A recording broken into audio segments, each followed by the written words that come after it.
விவசாயிகளுக்கு நாங்கள் வந்து எப்படி செலவுகளை கம்மி பண்ணி லாபத்தை அதிகப்படுத்துறது அப்படிங்கிற விஷயத்தையும் வந்து நாங்கள் அவங்களுக்கு சொல்லி கொடுத்துட்டு இருக்கிறோம். அதுக்கு அடுத்தது வந்து பார்த்தீங்கன்னா விற்பனை துறையில எப்படி கொண்டு போகிறதுங்கிறது சின்ன லெவலில் செஞ்சுக்கிட்டு இருக்கிறோம். அது நாங்கள் இன்னும் சக்ஸஸ் ஆகலை. இந்த விற்பனை துறைக்கும் விவசாயிக்கும் இடையில ஒரு பெரிய பாலம் இருக்கு. அந்த பாலத்தை யாரு ஃபில் பண்ணுவான்னா ஃபார்மராலையும் கஷ்டம், வேளாண்மை துறையாராலும் அது கஷ்டம். படிக்கிற ஸ்டூடெண்ட் உங்களால தான் முடியும். என்னன்னு கேட்டீங்கன்னா, இங்க நம்ம பாரம்பரிய அரிசிகள்ல ஒவ்வொரு அரிசிகளுக்கும் மருத்துவ குணங்கள் நிறைய இருக்கு. ஆனா எல்லாரும் ஏட்டு சுரைக்காய் தான் சொல்றாங்க. எங்கேயாவது டாக்குமெண்ட் இருக்கா? சொல்லுங்க ஸ்டூடெண்ட்ஸ், ஏதாவது டாக்குமெண்ட் இருக்கா? பிஹெச்டி லெவல்ல யாராவது பண்ணி டாக்குமெண்ட் பண்ணியிருக்காங்களா? யாராவது ஒருத்தர் 2 பேர் சொல்லுங்க. ஒரு 2 பேர் பண்ணாங்க, ட்ரை பண்ணாங்க. அவங்களுடைய முயற்சி, செலவு, அந்த விஷயம்லாம் அதனால சில விஷயங்கள் தடைபட்டிருக்கு.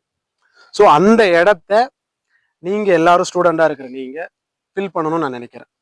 நீங்க இப்ப படிக்கிறீங்கன்னா படிச்சுட்டு கொஞ்சம் தயவுசெய்து ஏதாவது ஒரு நெல்லை எடுத்து ரிசர்ச் பண்ணி பிஹெச்டி பண்ணி அதுல நியூட்ரிஷன் கண்டென்ட் என்னென்ன இருக்கு, அதை சாப்பிட்றதுனால அடுத்தடுத்து எப்படி கொண்டு போகலாம், அதை வந்து உணவு நம்ம இப்போ உள்ள ட்ரெண்டிங்க்கு தகுந்த மாதிரி உணவை பதப்படுத்துறது எப்படி கொண்டு போகலாம். அந்த பதப்படுத்தும் போது அந்த பதப்படுத்துறதுல கெமிக்கல் கலக்குறாங்கல்ல, அந்த கெமிக்கல் இல்லாம நம்மளோட அரிசியை வந்து எப்படி ஈஸியா குழந்தைகளுக்கும் பெரியவர்களுக்கும் எப்படி கொண்டு போலாங்கிறத நீங்க வந்து பிஹெச்டி பண்ணினீங்கன்னா 100% ஆஃப் ஆர்கானிக் விவசாயம் சக்சஸ் ஆகும்.